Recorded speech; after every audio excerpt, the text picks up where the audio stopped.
Hey fam, welcome back to my channel, All Things Jesus. My name is Adriana and thank you so much for tuning in today. If you are new to my channel, then you are diving into day 13 of our prayer challenge, My First Love, Getting Back to the Basics. Today's prayer topic is all about I fell in love with God because He's long-suffering. So if you want to hear about God's long-suffering towards us, then keep on watching. Long-suffering.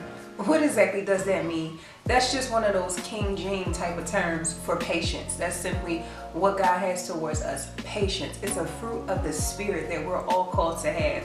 And I think about that and we can shout and think, God is patient with us. But how many times do we extend that same patience to God? I know, I'm going to just be honest, tell the truth and shame the devil, that I have a problem sometimes with my patience on the things that I am desiring from God. And I'm wondering, yoo-hoo, I'm over here, God, like, what's up? And I'm just thinking to myself, like, Lord, why won't you answer me? I'm trying to do everything you've called me to do, and this is what I want for your glory. I ain't even asking for selfish stuff. Like, why won't you answer me? And I was reminded of a video that I watched like a few months ago, and I just want to share that with you all, and I pray it will be encouraging because it encouraged me.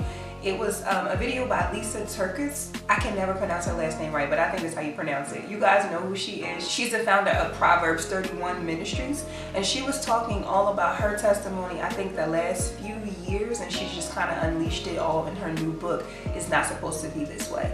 She talks about finding out about the infidelity that her husband had in their marriage, and she's at the time that she's trying to really work through that with the Lord and give that to the Lord and forgive her husband.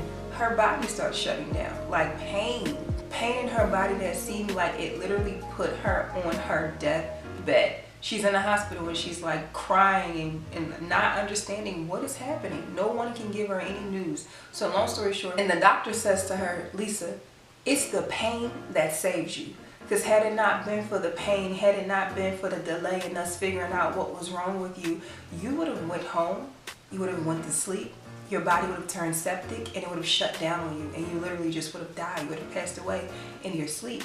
And she said at that moment, she could just picture God in his throne room while she's saying her prayers, and he has to have a holy restraint not to answer her prayers. So now I'm talking to you, sis.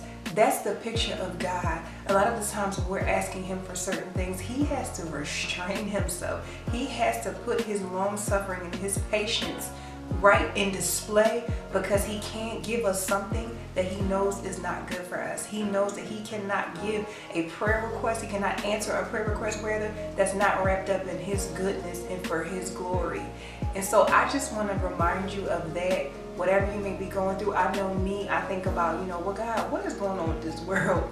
It's just wrought with so much sin, and people seem like they're just, out here flourishing and doing the wrong thing. And even people, who may do things that are not of God. And you may be wondering, what's going on, God? I think about the fact that his long suffering is what saved my life and your life.